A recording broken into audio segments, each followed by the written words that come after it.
psychology is one of the topics that people underestimate and ignore it too much, even though it's so cool and important. So true. So true. I really liked it before studying it, but right now after studying it, I'm like, I do have to say for everyday topics, I think it's already very, very helpful because you can learn so much about yourself and the people around you. So for example, this week we were talking about morals, oh my god, how do I pronounce it? And how, which different steps in your development you have with different steps of morals and how you kind of develop your own moral and everything. And I think it's so much more easier to interact with others then because you understand way more about the way we humans work. That is pretty cool. So anything... Perfect, one psychology insight. Okay, now I have to dive deeper. Let's do that. And because I've learned about Kohlberg's theory of a moral development. And it's like you have those different 6 stages of moral reasoning. Yeah, there's like pre-conventional, conventional, and post-conventional. This is too advanced. We want to keep it simple today. But it's more like, for example, pre-conventional is more like if you're a child, conventional is more like if you're a teenager, young adult, and post-conventional is more like young adult, adultish. The more experiences you have, the better it is. But for example, let me see. Yeah, so there we go. So for example, your first stage is more like you're kind of more interested on yourself. If you're talking about or thinking about moralities, like, I don't know. Wait, first of all, before I do this, how do I pronounce this? Morale. Okay. Because me pronouncing it. No. Morale. Okay. So on your first stage, it's all about like you're kind of all about yourself. It's like self-interested. You don't wanna get punished for something, so it's all about you're being obedient. You're trying to not get punished. It's all about yourself. So it's kind of like you do not take any cookies because, for example, your parents scolded you and are like, no, you're not allowed to do that. So your brain is more like, okay, I cannot take a cookie if I'm not allowed to. So this is kind of your morale, like you can only do what you're allowed to do. So stealing equals bad. Screaming around in public equals not so nice, don't do that.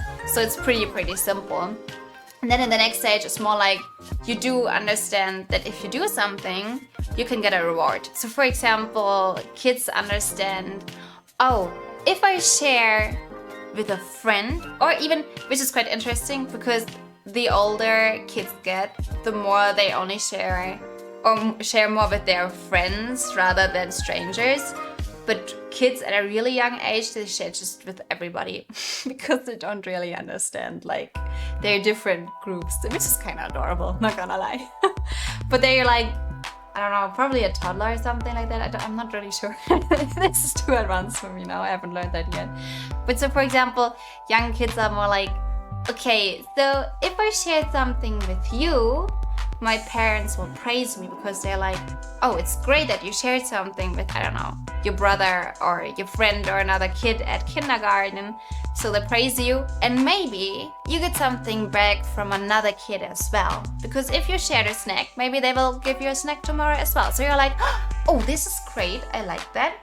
And then it's kind of interesting phase because then kids are like, oh my god, wait, I shared snacks with you. With, I don't know, my older brother who's like, I don't know, let's say he's in preschool? School. Let's just say he's at school. I shared snacks with him, but he's not sharing the snacks with me. What is going on? That's not fair. So the kid kind of understands, oh wait, so I do have this morale of I should share with everybody, but it does not really apply to everybody and not everybody's doing that. So they're kind of developing a thing more like, okay, sharing is good, but I don't need to do it every time, and I can kind of decide who I want to share with. So it kind of develops even more. And then you have the conventional level. Ah yeah, adolescence and adulthood. Oh my god, it's that late? I thought they were a little bit younger. Oh well. So we become less communistic. Yeah. Yeah. We get more selfish. God. We just gotta be all like toddlers again and scream out. What if I shared something I did years ago and want it back? Yeah.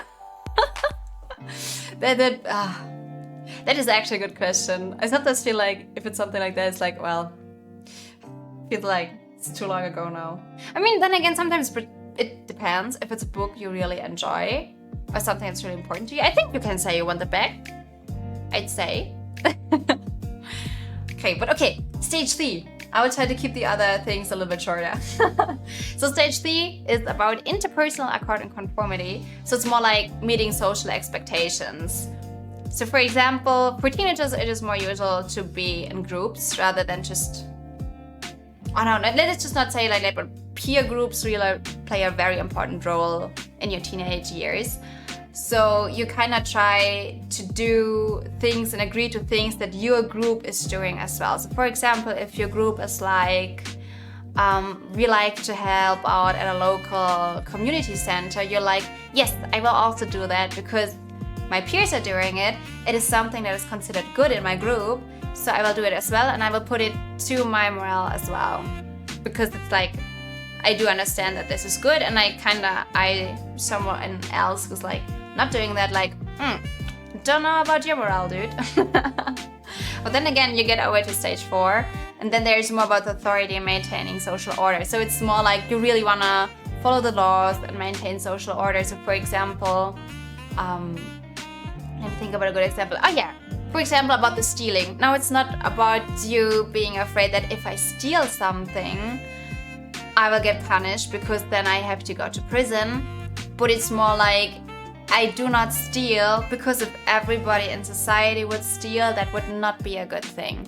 This is not allowed. A law does say that's not appropriate, so you don't do that. So it's more like, I don't know if I can say black and white thinking, but it's like you really follow the rules that are out there.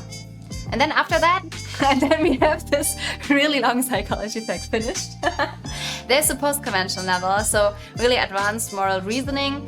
And this is where you kind of think more about ethics and everything. So for example, in stage 5, it's all about social contract and individual rights. So it's like you're really thinking about ethics, how things are in a broader scheme. So for example, yeah, we do have the law, but for example, if somebody is homeless and does not have any money at all, yeah, stealing is bad.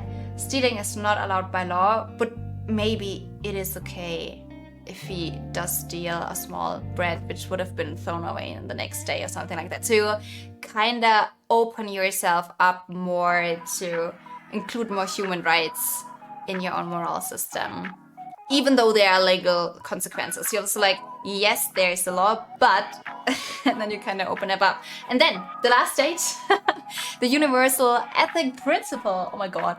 So it's really more about ethics are just at the complete top up there. So it's like, I think they have a nice example here. They've written, for example, a whistleblower exposes corruption in their company, recognizing the greater good outweighs personal risks. So it's not really about, this is what the law says, but it's more about like, okay, this is humans, and I'm not above the law, let's not say it like that, but there are some ethics and we should really follow these ethics, and if the law is kind of in the way, but this is really the greater good and it is okay. And at looking at all of these different aspects, you're kind of more judging actions and kind of putting your own actions following this new morale. But yeah, it's pretty interesting with all of these different systems, and you can kind of jump around in these systems. Like for example, sometimes you're a little bit higher, sometimes you're a little bit lower, and apparently you can, if you want to practice your own stage, if you want to advance in your stage, you can get even better if you, for example, discuss with friends or colleagues any dilemmas or everything. So you kind of try to broaden your horizon and think about more different things in a scenario, not like, okay, this is bad, this is the law, this is my ethical standing, but more like think about different aspects. But yeah, really long psychology pack. But I thought it was really very, very interesting this week to learn about that.